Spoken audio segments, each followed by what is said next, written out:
Hello Libra, this is Carrie from Celestial Forecasts. Hope you guys are doing well. This is your love reading focused on the second half of June from the 16th all the way through the 30th. General advice as always, so please keep that in mind throughout the reading and take from it what makes sense for you personally and release the rest. So let's get into it. I'll be pulling from the Pink Divine Love Oracle by Jennifer Aquarius Tarot, and we'll grab some cards from the Relationship Design cards by Sister Moon Tarot. And I will, of course, clarify with my own tarot decks. So let's begin, Libra. This is part one of your reading. So especially for those who are brand new to my channel, first of all, thank you for tuning in and welcome. So this is part one. If you'd like to stick around to the end of this video, there will be a preview to the extended. And if you would like to watch the whole thing, that's available on my Patreon page. That link is down below in the description box. All right, guys? So let's begin. Angels and spirit guides, please, for Libra.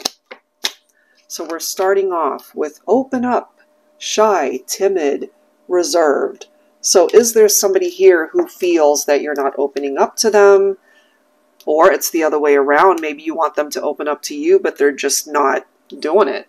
All right, so let's clarify that with some tarot. I'll be pulling from my Valentine Connection tarot here. So what's up with that?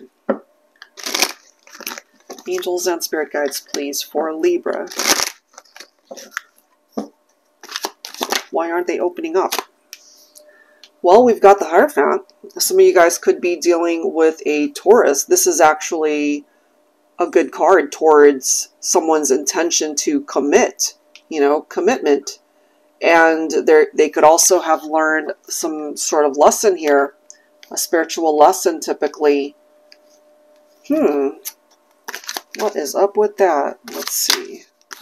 So Libra, if you have been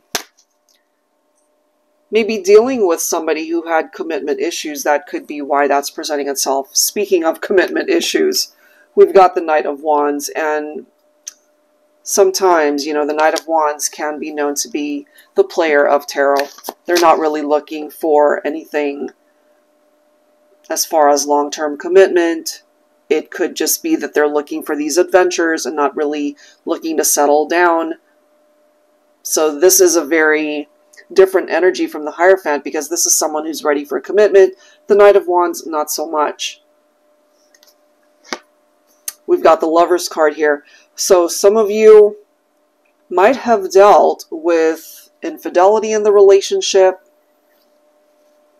because sometimes the Lovers card can represent a third-party situation, but it also has some very positive qualities to it. The sexual chemistry, the mutual attraction between two people who are really into each other, the love, the deep love that is shared by two people. Let's see. What is going on here, Libra? Commitment issues is what I'm feeling. We do have the Star card. So this does represent wish fulfillment right here. It's also a card of rejuvenation. It's a card of hope. It's a card of having faith in someone or a situation.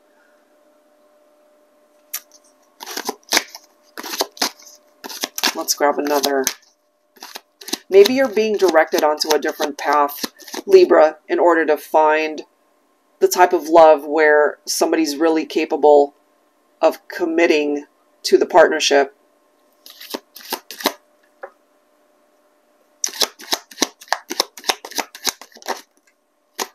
Look at this, and now we've got the Four of Wands. So some of you guys, the person that you're thinking about could be a twin flame connection. Twin flame connections can have its fair share of ups and downs. It's not always smooth sailing by any means. But this does represent a reunion. It could also represent a celebration. It could represent a marriage, a wedding. So the Hierophant as well as the Four of Wands for me could represent that some of you guys were already married, and maybe there was infidelity going on in the relationship.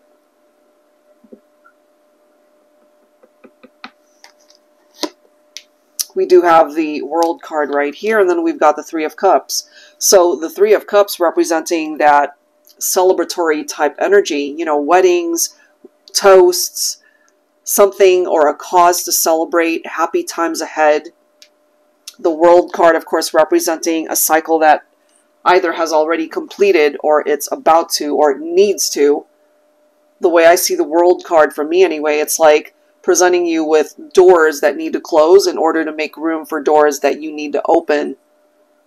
So if, for example, what you've dealt with in your romantic partnerships are simply people that weren't ready to commit to you, and what you're looking for is commitment, that's a part of your journey. But in order to get there, you need to be able to allow certain cycles of your life to phase out. The past is the past. Can't do anything about those experiences. All you can do is learn from it. And so this Three of Cups, in a way, is giving you a new beginning to be able to attract the right kind of love that you are looking for, you know, away from trust issues and people who really aren't ready for commitment, third-party situations and drama, things of that nature. Okay, so let's go ahead and see what else needs to come forward. So I'll go ahead and grab a card from the relationship design cards here for Libra.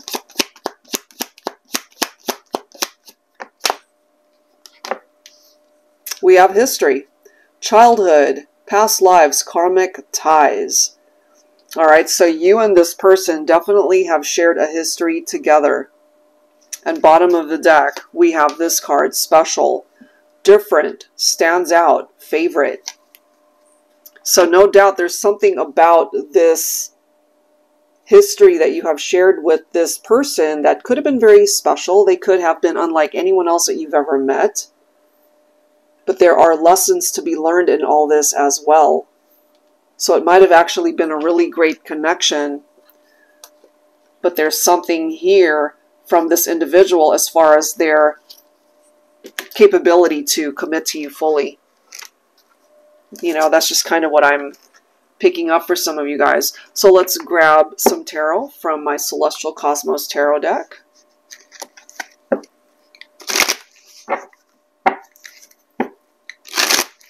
Angels and spirit guides, please, for Libra. So you guys could have either grown up together or could have connected in a past life. There's definitely some karmic ties, some loose ends that need to be addressed when it comes to this connection. You could have also been dealing with somebody who had a jealous streak. They could have been very controlling. You know, the Four of Pentacles can sometimes be a person who can be too clingy or too possessive.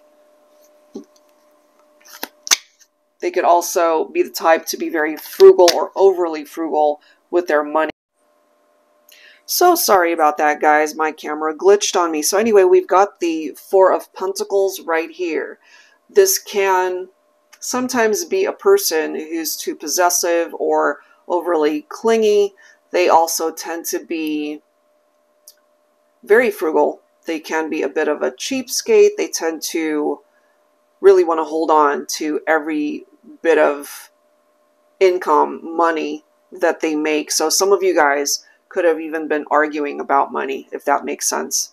Very controlling, the jealous type, as I've mentioned. But look at the next card right here, guys. You've got the Hierophant popping up again. And why is that significant? Because it already came through. All right, so we've got the Hierophant coming up twice. There's something here that has to do with their level of commitment in the relationship. And I just have a feeling here, just based off of what I've seen, there could have been a situation where they had one foot out the door, and that might have ultimately resulted in a breakup here. Look at the next card. It really does come down to this, which is about teamwork, which is about two people who are on the same page, willing to put in the dedication and the hard work in the relationship to survive, to be able to grow into something amazing and beautiful, and to continue to develop into something amazing where it can really withstand the test of time. But look at the next card here. We've got the Three of Swords. So this right here contributed to some challenges and why more than likely you guys are not together. This represents heartbreak. As you can see, it represents the grief that you have been through, or maybe you have both been through this. This can sometimes be an indication of a love triangle, a third-party situation, so it could have just contributed to more challenges in the relationship. Someone, as I've mentioned, was not fully invested or committed to the relationship, and that created drama. All right, guys, so I will leave part 1 right here. If this resonates with you, stick around as we've got the preview to the extended that's coming right up. And if you'd like to watch the whole thing, as I've mentioned, that will be available on my Patreon page. That link is down below for your convenience. If you are interested in your own personal private reading, that link is down below as well. We've also now added action buttons at the end of our videos where you could just click on whether my website or the deck shop link. It'll take you directly to those sites. All right, guys, so that's where I'm going to leave this one, as I've mentioned.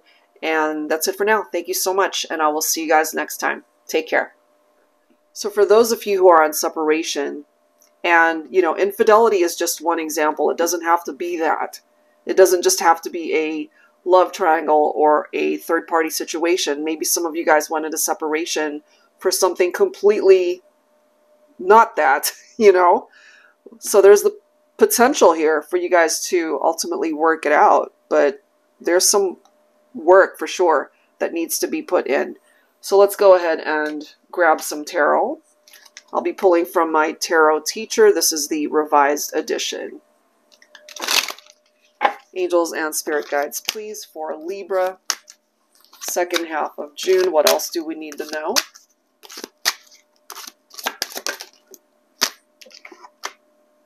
We've got the King of Pentacles right here. Divine Masculine coming in as the King of Pentacles is somebody who's faithful, somebody who wouldn't get themselves mixed up in drama.